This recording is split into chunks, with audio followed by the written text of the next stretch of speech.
Ricardo Delgado es economista y tiene todas las respuestas que siempre quisiste. ¿Cómo te va, Ricardo? ¿Cómo te va, Diego? Buenas noches. Vos sos economista con consultora, que ya es un hándicap.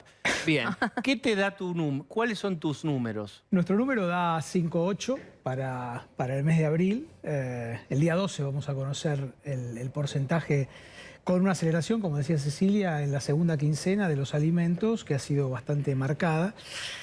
De alguna manera lo que está indicando que la estrategia del gobierno en materia de inflacionaria sigue sin funcionar.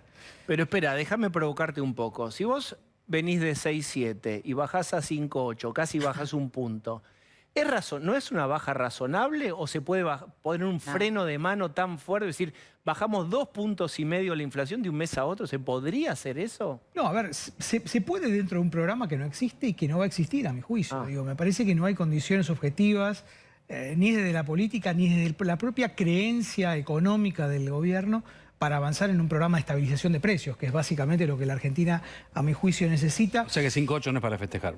No, para nada. Bueno, pensé que de febrero a marzo, bueno, Diego subió 2 puntos. Si claro, puede subir 2 puntos de un mes al otro, debería poder bajarlo.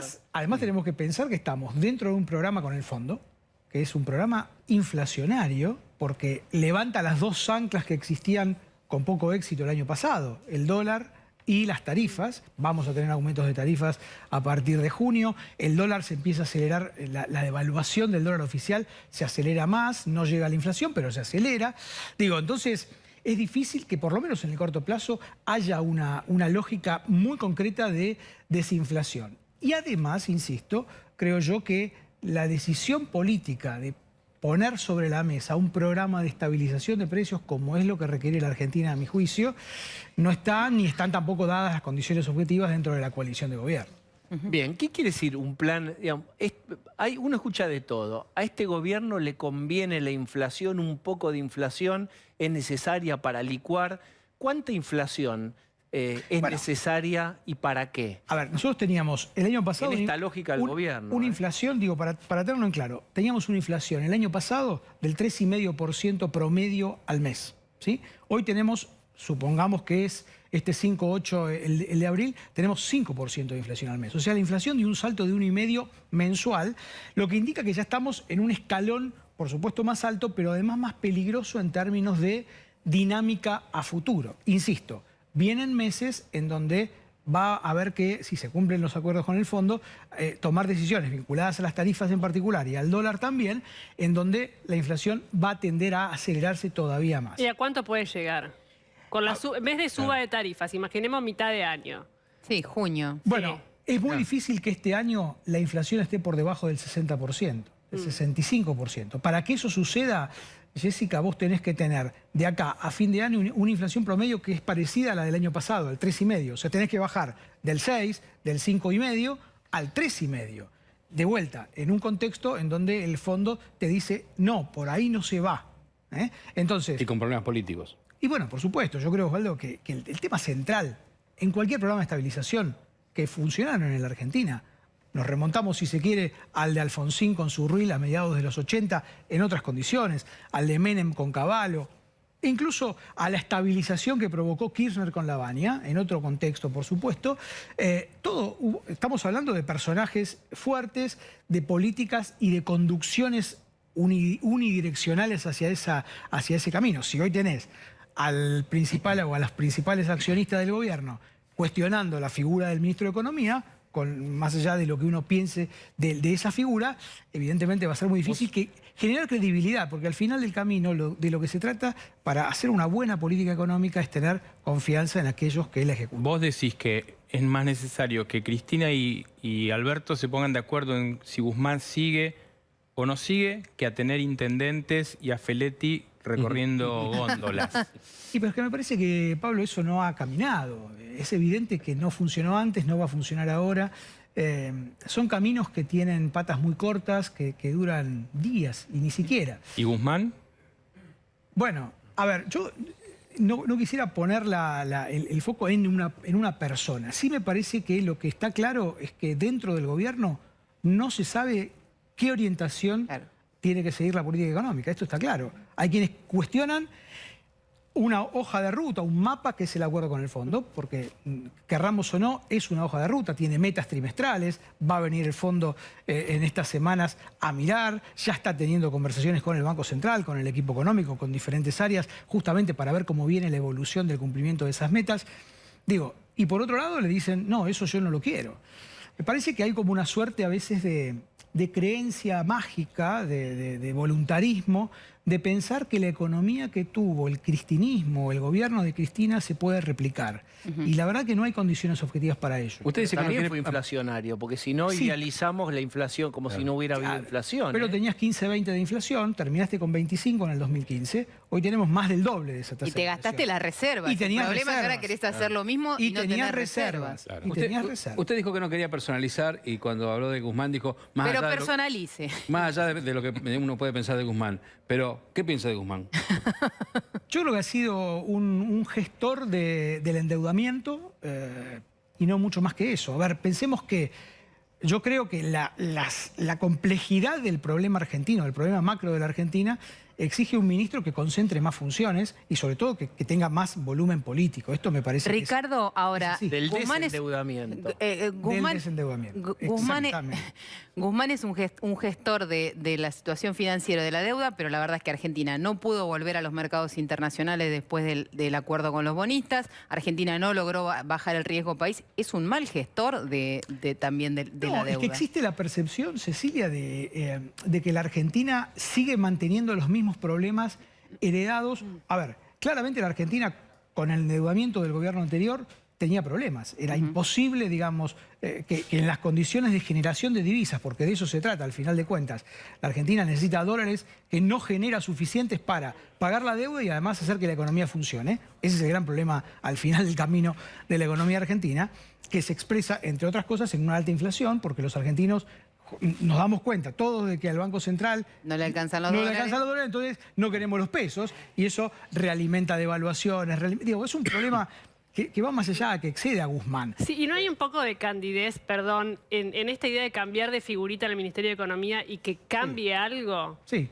No, es absolutamente Digo, porque cándido. con Alberto y Cristina en esta posición, que va a seguir Claro. así todo el año que viene, la verdad que cambien el Pueden nombre. venir todos los premios Yo Nobel de creo- Economía, no sí. se va a resolver. Absolutamente. Si no hay decisión política de cambiar el rumbo, básicamente de unificar, y de que se perciba que esa unificación de criterios dentro de la coalición de gobierno es sólida, va a ser muy difícil gestionar cualquier intento de enderezar algo el tema inflacionario, por lo menos. Bien, vamos a trasladarnos al futuro. Suponete que gana Juntos por el Cambio. Es una hipótesis, simplemente un juego. ¿Qué tiene que hacer de shock con la inflación? Bueno, primero hay que entender que la inflación, y asumo que los economistas que trabajan en ese espacio lo entienden, es un fenómeno macroeconómico, no es un problema sectorial. Esto que decía Pablo, digamos, Feletti yendo con los intendentes al chino y a los supermercados, la verdad que no es un problema de sectores concentrados la inflación. Podemos discutir con leyes de defensa de la competencia y con políticas específicas aquellos sectores que fijan precios por encima de las condiciones competitivas. Sí, deberíamos hacerlo. La ley de defensa de la competencia y la Comisión de Defensa de la Competencia en Argentina trabaja poco. No estamos hablando demasiado de esos... Bueno, es un fenómeno macro, un fenómeno de, justamente, crear las condiciones para que haya en el tiempo un equilibrio fiscal que te permita que el Banco Central emita menos y financiar ese déficit progresivamente en el tiempo. Eso está dentro del programa con el fondo. Esa es una ventaja que tiene el programa con el fondo, que te lo marca y te dice vos trimestralmente tenés que cumplir metas monetarias, metas de déficit y metas de acumulación de reservas. Bueno, si cuestionás eso, estás cuestionando en el fondo cualquier germen y semilla de política antiinflacionaria. Pero el gobierno que asuma, sea o de este signo político o de cualquier otro, se va a tener que volver a sentar con el fondo a discutir metas. Que ese es un punto no menor. Las metas llegan al 2024. Y va a haber meta... Ceci, vos, por favor. No, Ricardo, yo pensaba, también en esta dinámica que tomó la inflación, lo que vemos es, bueno, a ver, todo lo que va a aumentar en abril, todo lo que iba a aumentar en marzo, todo lo que va a aumentar en abril, todo lo que va a aumentar ahora en mayo, en junio viene otra ola, básicamente porque como nadie puede aumentar las prepagas 50% en un mes, o la luz, todo va en cuotitas y todos los meses tenés un montón de aumentos. ¿Eso no es un riesgo de que en algún momento termines en una espiralización mucho más peligrosa de la inflación? No, yo no veo riesgos de hiperinflación, digamos, Sí, para decirlo que es de lo que estamos hablando. Sí. concretamente. Exactamente. No hay riesgos. ¿Por qué? Porque el déficit, si bien sigue siendo alto y es complejo financiarlo, no está en los niveles de la hiper del 89-90. Llegamos a tener déficit del orden del 12 puntos del PBI, digamos, entre el déficit del Tesoro y del Banco Central. Hoy estamos hablando del orden del 3% del PBI. Si querés sumarle las LEDICs y el déficit del Banco Central, estamos hablando de 4 o 5 puntos del PBI, no mucho más que eso. Primero hay que bajar esa situación de tensión de que la inflación se espiraliza.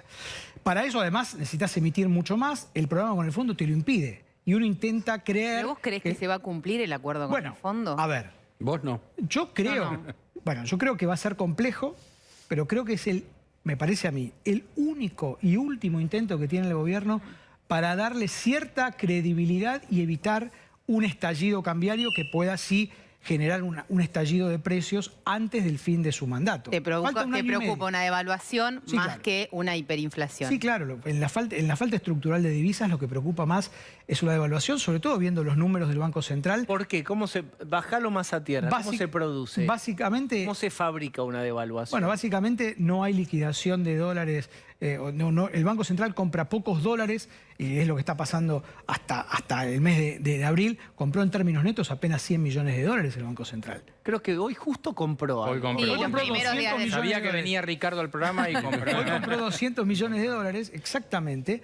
Ahora, dicho esto... Pero en esta época, perdón, Claro, en esta época del año, el Tenemos, Banco Central claro. habitualmente compra 100, En 150 abril, millones de dólares todos los días. En abril, sobre todo, esperemos ahora que en mayo... no pasó. Convengamos que también ha habido algunos problemas de faltantes de gasoil, de algunas cuestiones climáticas que afectaron el paro de camioneros. Paro de camioneros. Hay cuestiones de oferta, digamos, que se supone uno se van a... Pero hay un precio de los granos muy, muy alto. Por eso digo, con estos precios internacionales a la Argentina le siguen faltando dólares. Entonces, Claro. me parece que el punto de... A ver, no es que le faltan dólares a la Argentina. Tiene mucho. Tiene mucho, pero los tiene el sector privado, no los tiene el Banco Central. Entonces, Nadie quiere vender dólares a Exacto. 118. Exactamente. Yo Entonces, quiero... Sí. no, entonces digo, si la percepción es que el Banco Central no tiene dólares, bueno, vamos a ver que el techo de la banda o de la brecha cambiaria, los dólares financieros y el blue, pueden de alguna manera empezar a despertarse como sucedió en los últimos días.